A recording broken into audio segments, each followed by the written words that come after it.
ఉచిత IVF IUI consultation, ఉచిత ultrasound scan. 49 అంటే సంతానం, 49 అంటే సంతోషం. కాంగ్రెస్ పార్టీ అధికారంలోకి వచ్చిన తర్వాత బీఆర్ఎస్ నాయకులు కాంగ్రెస్ పార్టీ పైన చాలా రకాల ప్రశ్నలు వేస్తున్నారు. కానీ మౌలికమైన అంశాలు ఇంతవరకు దొరకలేదు. ఇవాళ మాట్లాడుతున్నది మాత్రం ప్రజలను దోచుకునేందుకే LRS. ఈ విషయాలు నిర్దిష్టంగా కేటీఆర్ పాయింట్అవుట్ చేసిన విషయం ఇది. దీనికి ప్రభుత్వం సమాధానం చెప్పాలి. సరే, ఎన్ని రోజులు మేడిగడ్డ విషయంలోనా, లేకపోతే కనుక ఔటర్ రింగ్ రోడ్డు విషయమా, గత ప్రభుత్వం చేసిన అభివృద్ధి, ఈ ప్రభుత్వం చేసిన పనులు, ఇట్లా పరస్పరమైన ఆరోపణలు ప్రత్యారోపణలు జరిగిలే. కానీ నిర్దిష్టంగా ఒక అంశాన్ని తీసుకొని ప్రశ్నించడం అంటే ఇక్కడ తాగునీటి విషయంలో, కరెంటు విషయంలో మాట్లాడినప్పుడు గడిచిన 10 ఏళ్ల కాలంలో మీరు చేసింది ఏమిటి? మీరు 10 ఏళ్ళు బాగా చేస్తే కనుక ఇలా తాగునీటి సమస్య వచ్చేది కాదు. మీరు ఆ 9.5 ఏళ్ళు బాగా చేస్తే కరెంటు సమస్య వచ్చేది కాదు. మీరు ఆ 9.5 ఏళ్ల కాలంలో చేసిన అప్పులు కనుక ఇంతగానో అప్పులు చేయకుంటే, ఆ అప్పులకు కిస్తీలు మేము కట్టకుంటే కనుక రైతు బంధు ఎప్పుడు వేసేవాళ్ళం. ఇట్లాంటి ప్రశ్నలు మొత్తం బీఆర్ఎస్ ఒక ప్రశ్న వేసినప్పుడే కాంగ్రెస్కి వెళ్ళి కౌంటర్ క్వశ్చన్ వచ్చింది. కానీ LRS విషయంలో, గతంలో LRS విషయంలో ఇవాళ కాంగ్రెస్ అధికారంలో ఉన్నవారు ఎవరెవరు ఎప్పుడెప్పుడు ఏమేమి మాట్లాడారో అవన్నీ కేటీఆర్ పాయింట్అవుట్ చేస్తున్నారు.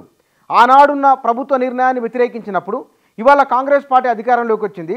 అధికారంలోకి వచ్చిన కాంగ్రెస్ పార్టీ ఎట్లా LRS వసూలు చేస్తుంది అనే విషయాన్ని వారు అడుగుతున్నారు. వారు అన్నది ఇదే: నాడు ఉచితంగా అమలు చేస్తామన్న కాంగ్రెస్ నేడు 20,000 కోట్ల వసూలుకు సిద్ధమైంది.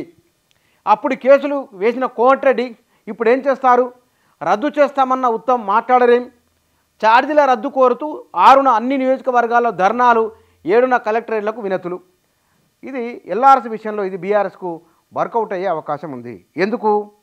ఇన్నాళ్ళుగా మాట్లాడుకుంటూ వచ్చిన ప్రశ్నలు ఒకటి, ఇది ఒక నిర్దిష్టంగా ఉన్న సమస్య ఒకటి. దగ్గర 24 లక్షల దరఖాస్తులు LRSకు సంబంధించిన పెండింగ్లో ఉన్నాయి. 10 లక్షలు గ్రామీణ ప్రాంతాలలో ఉన్నాయి, 10 లక్షలు మున్సిపాలిటీల ఉన్నాయి, 4 లక్షలు కార్పొరేషన్ల పరిధిలో ఉన్నాయి LRS దరఖాస్తులు. వీటి ద్వారా ప్రభుత్వానికి వస్తున్న ఆదాయం రమారమి 10,000 కోట్ల రూపాయలు. ఈ 10,000 కోట్ల రూపాయలు ఇంకా కొన్ని దరఖాస్తులు వస్తే కానీ దానికి అదనంగా కూడా ఆదాయం రావచ్చు. ఇక్కడ వీరు అంటున్నది ఆనాడు ఉచితంగా చేస్తామన్నారు, ఇప్పుడు మీరు ఎందుకు చేయడం లేదు అని. దీనికి కాంగ్రెస్ వాళ్ళు ఏం సమాధానం చెప్తారో చూడాలి. ఈ 2.5 నెలల తర్వాత బీఆర్ఎస్ నిర్దిష్టంగా పాయింట్అవుట్ చేసిన నిర్దిష్టంగా సమస్యను అంటే నిజంగానే ప్రభుత్వం దీనికి సమాధానం చెప్పి తీరాలి దానికి ముందు పెట్టిన ఒకానొక ప్రశ్న, ఒకానొక విషయము LRS.